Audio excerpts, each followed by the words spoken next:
mention my motherfucking name, I disrespect you, make you throw your motherfucking life away. Chump. You a chump to me, nigga. You and your clique are mob ties, nigga. Y'all can suck my dick. Let me tell you something, homie. I didn't have no show. I was working with the same organization that works against you niggas. James Prince got a house full of them niggas, them sex offender peddlers. Cause the FBI want the Houston Police Department and James Prince too. Why you think Houston police keep turning the other way on all these murders, nigga? How do you think James Prince can get a police report, nigga, to an open murder investigation that includes his son? And none of the stuff is redacted. None of the information on this none of this names is blotted. How can James Prince get access to that, nigga? So, nigga, he working with the police, I'm working with the government, nigga. Come on out here, nigga. Bring your bitch ass on out here, nigga. We ready for war with anybody, anybody, nigga. I ain't just talking. You bitch ass nigga scared of James Prince. Fuck James Prince. Fuck his daughter, his kids, his organization, nigga. If you a mob, I'm a nation, nigga. Run up on me, James Prince. I'm mob. I'm gonna go to war with the goddamn police for all this shit I got in here, nigga. What's wrong with you, nigga? Nigga, I can go to war with police. What's wrong with you, bitch ass? I don't give about nothing, nigga. You bitch ass niggas, James Prince, mob ties, nigga, and the nigga, come go to war with a nigga ready for war. Make the white boy motorcycle gang. Make Taylor Swift check in. Make Khloe Kardashian check in. What's the white boy name on The Voice? Make every motherfucking body check in. What's the white boy name down here? Post Malone. Make him check in. Yeah. Why the niggas got to check in? I just left Houston last week. I ain't check in. Yeah, I went through Houston, went to Beaumont. Nah, I ain't check in. So why the niggas got to check in, Mr. Prince? Mob ties? Houston is more of a player town. Houston is way player, homie. They ain't just hunting down celebrities. You can go to Houston with your jewelry on. Go to the clubs and have fun. Takeoff was just a fluke. But you can go to Houston and party and have fun all night. Go to different sides of Houston. And you can't do that you can't do that in LA. All that setup dealing with Jay Prince Jr. and mob ties because they extort. See, Jay Prince Jr. and them try to extort, but they don't come up. When they come up here, they be on their best behavior. When mob ties come up to Dallas, I was in DG with the homie. When Houston played Dallas, throwing money like a motherfucker, they be on their best behavior. They only try to play the mob ties extortion to the weak rappers. But come on, homie, you heard what Sauce Walker told us, man. Yeah, man, y'all, homie. Nah, Houston is a player town, homie. Yo, it's dangerous. It's a lot of places that's dangerous. But you can go as a black rapper, a black celebrity, and have fun in these towns, long as you don't check in to Jay Prince Jr. Jay Prince Jr. is the boy. Everything happened around him. He the boy. Not the city of Houston. Jay Prince Jr. is the boy trying to play gangster mob, homie, really discrediting his father's name and legacy. Cause he private kid school, so why would you check into the private school? Private school, homie. Now Jazz is way more player from what I heard, but Jay Prince Jr. go beat up the bitches, stick his long fingernails when they walk by the strip club, bite their booty, all kind of shit. He an unruly motherfucker. You done heard the rumor, man. Come on, homie. All the girls in the strip club say he got long fingernails, be trying to stick his face from Jay Prince Jr., you'll be all right in Houston. But if he tricked you in thinking you got to come be with them, they go. Remember, they was shooting the fake dice on. I had him on recording, telling the story. Right after the day, he telling me how Takeoff was quiet and the Quavo was doing all the talking. So I know one of the called to come shoot the bad dice on. So if you like to gamble, yeah, you go get caught up with Boosie and all them with the J. It's homie, yeah, nah. But if you stay away from the crowd and you just with who you with, and you can have fun in H-Town. It's a party town. Have fun till the sun come up, and it's a player town. Homie, Houston have always been a player town. Don't get me wrong, they get gangster, but they only get gangster when they have to. don't look around trying to be gangster and force gangsterism off on just their people. That's why it's a lot of black, vibrant businesses out there. Oh, you said? Yeah. Okay, for sure. But I did see the mob ties in the J Prince red too. Man, nigga, ain't nobody scared of them niggas. I'm saying like what, but like where does that come from? Where does that come from? Because somebody asked the question. We not afraid of J Prince up here in Dallas. Homie, he ain't had no influence up here. His sons, none of that shit. My nigga right there, nigga, they come through and try to do something. Nigga, we some big dogs up here. Nah, homie, them niggas only big down now. Mob ties don't exist up here because when the police kill some, where's mob ties? When we need murder solved in the community and these niggas kill babies, where is mob ties? When the women is getting beat and raped, where is mob ties, homie? Where is mob ties for the community program? Nigga, fuck mob ties, nigga.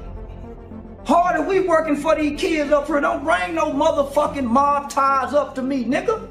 Them niggas don't do a goddamn thing. Restrictions and protocols off any nigga. We don't owe y'all nothing.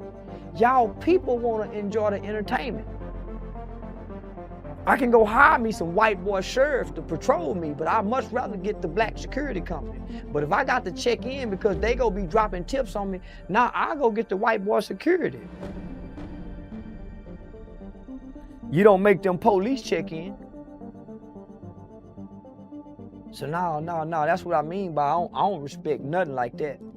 You just making your people check in. That ain't how the mob work.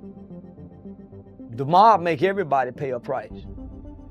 The judge, the police chief, the police that run the beat, everybody got to pay. So that's why I don't respect it, homie. And I hate, it's like Whack 100 done tricked Mr. Prince, man. Mr. Prince normally don't talk. He don't have that mystique to him no more. Now he on camera explaining to this punk ass, yeah, so now he don't look like the big bad Prince no more. He look nervous at times. He look like Whack getting the best of him. He don't look strong no more, cause he done let Whack trick him. But I know, and he know, the feds done rattled his cage with Whack, and they ain't never been able to rattle his cage. Whack 100 is with the FBI. That's why J Prince seems so good. And he know that nigga with the people. He know it. That's why he seems so like he's shaking. He know it. I know it and Mr. Prince know it. And the FBI know we know. So, I just hate the great Prince, man. The great Mr. Prince. Let that nigga trick him. Charleston White on mine. I don't claim no gang. I don't claim no city. Nigga, I represent a nation. Nigga nation. And I don't give a fuck about none of you bitch ass nigga. Me and my family got land. Nigga, we got land like a motherfucker, nigga. And bitch ass nigga, I'm telling you, hoe ass nigga, I ride around ready to go to war with any one of you bitch ass niggas. Run your bitch ass up over here, nigga. I got a car full of goddamn guns ready to go to war with any one of you motherfucking niggas, nigga. Bitch ass nigga. I got over 50 motherfucking guns in there, bitch ass nigga. I go to war with any of you hoe ass niggas. Bulletproof vests and everything, nigga. Don't give a fuck about none of you niggas, nigga. You talking about this nigga nation, bitch ass nigga. Run up on me, James Prince. I'm gonna go to war with the goddamn police with all this shit I got in here, nigga. What's wrong with you niggas, nigga? I can go to war with the police. What's wrong with you, bitch ass? I don't give about nothing, nigga. You bitch ass niggas, James Prince, mob ties, nigga, and Houston, nigga. Come go to war with a nigga ready for war. Charleston White accuses J. Prince Sr. of having access to an unredacted murder investigation report, the one tied to his son. No names crossed out, no lines black. How, he asks, can a man outside law enforcement hold papers like that? He doesn't whisper it, he screams it. He says it's proof of something deeper, something only the police or the feds could pull off. To him, that's not street influence, that's institutional access. And if that's true, the game changes completely. Because it means someone inside the system is opening doors for the mob. Jay Prince worked with police, Charleston says, but I work with the government. He frames it like chess law against lawlessness, but both moving under sirens. Then comes the check-in debate that invisible toll rappers pay when they step into Houston. Charleston White mocks the whole ritual. Make Taylor Swift check in, make Post Malone check in, make Khloe Kardashian check in. His tone is pure venom and humor at once. He says he drove through Houston, hit Beaumont, laughed, lived, and left. No calls, no clearances, no check-ins. To him, that ritual ain't respect, it's extortion dressed in hospitality. If I gotta check in, he says I'll check in with the police. Because in his words, they're the only ones who actually show up when shots get fired. But under the insults and chaos, there's a cold logic to what Charleston's building. He's drawing a line between respect and tribute. Respect is earned by action, by how you treat the people who can't repay you. Tribute, he says, is just fear in a tuxedo. He calls Houston a player town, a place built on smooth talk and open nights, not fear. The city, he says, don't need gatekeepers. It already had soul. But when mob ties turn hospitality into hierarchy, Houston shined dim, because if a visitor has to bow just to enter, the city stops being public, it becomes private property. Then he locks in on Jay Prince Jr. He calls him a private school kid pretending to be mob.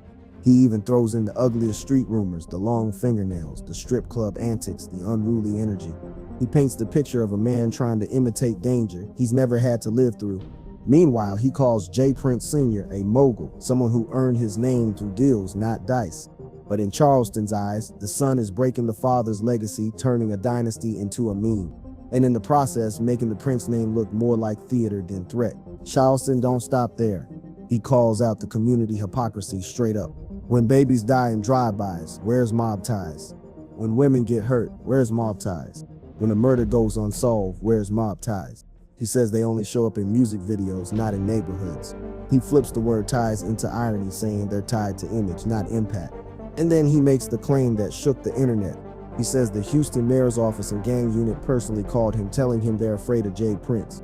If city officials fear a record label, Charleston says, then Houston's problem ain't gangsters, it's governance. From there, he turns the lens toward power itself. He says real power doesn't need reminders, doesn't fade when you cross a county line. If your reputation only matters at home, that's not power, that's local costume. He says when mob ties comes to Dallas, they smile, spend money, and act polite. Real influence, he says, ain't about fear, it's about consistency. If you gotta demand respect, you already lost it. Because respect without choice ain't respect, it's compliance. He separates fear from order like two chemicals that don't mix. Fear fills the club, order fills the calendar. One burns quick, the other builds legacy. Charleston White then points his finger at Whack 100, saying he's the one who tricked Jay Prince Sr. into public beef. The legend who once moved like a ghost is now on camera defending himself to a man he once wouldn't acknowledge. Charleston says that's when the spell broke, because mystique dies the second you explain yourself. He claims Whack 100 is backed by federal forces. The reason Jay Prince suddenly looks nervous on camera. Whether true or not, the claim stung because it played on the audience's doubt. He paints Whack as the Fed's provocateur, baiting old school bosses into Instagram wars. To Charleston, that's the death of an era when mob figures traded silence for streams. He ends his rant by declaring he doesn't belong to any city, gang, or crew. He claims a nation. My family got land, he says, we're a nation. If they're a mob, I'm bigger than that. He talks about bulletproof vests, 50 guns, and being ready for war. But underneath the chest beating, there's strategy. He's not begging for inclusion, he's claiming independence. If he can move without permission, that's his freedom. He says he'd rather hire black-owned security than bow to street gatekeepers. And if those same gatekeepers leak his location, he'll switch to white sheriff security tomorrow. That, he says, is the difference between loyalty and leverage. Loyalty is chosen, leverage is demanded. Charleston zooms out from Houston to the entire rap industry. He says the same pattern repeats everywhere. Artists paying invisible tolls to people who don't own the venues or write the checks. It's not safety, it's superstition. He contrasts it with professionalism, contracts, license protection, liability. Those systems travel, he says, auras don't. When the man you pay for protection turns off his phone, what happens then? His voice gets quiet, then cold. If safety gotta be bought with fear, it's not safety, it's rent. Then, like a storyteller catching his breath, he circles back to the city he just scorched, Houston. He says he still loves it. The skyline, the music, the way clubs glow till sunrise. He says he's walked those same streets after talking about Jay Prince on camera and nothing happened. He's done shows there, met fans, laughed, left, came back. That, he says, is his proof that the myth ain't law. Because if a man can move freely after calling out the city's most feared name, maybe fear was never real to begin with. Maybe the ritual of checking in was just a habit no one had challenged yet. Online, the reaction split straight down the middle. Half the internet cheers, calling him brave for saying what everyone whispers. The other half warns he's going too far, that this kind of talk breaks peace treaties you can't rebuild. To his supporters, Charleston is a mirror held to power. To his critics, he's a match in a gas station. But both sides admit one thing: he made people think. And in a culture that often trades silence for safety, thinking out loud is the biggest rebellion. Charleston White's message, stripped of noise, is brutally simple. Respect beats ritual. Order beats fear. Hospitality beats hierarchy. If mob ties were really about safety, he says, Houston would feel safer. If check-ins truly meant care, we'd see care in the results. And until that day, the ritual deserves to fade. He leaves his audience with a question no one wants to answer. In a city that calls itself a player town, who's really playing who? Because if protection feels like a tax, if tradition starts to look like a toll, then maybe what's being protected isn't people, it's image. As the smoke clears, Charleston stands alone in his conviction. No crew, no label, just a mic, a message, and a target painted on his name. He knows every word adds weight to the fire, but maybe that's the point. Because sometimes the only way to test the truth is to shout it loud enough for the silence to break. And tonight, Charleston White didn't whisper. He detonated.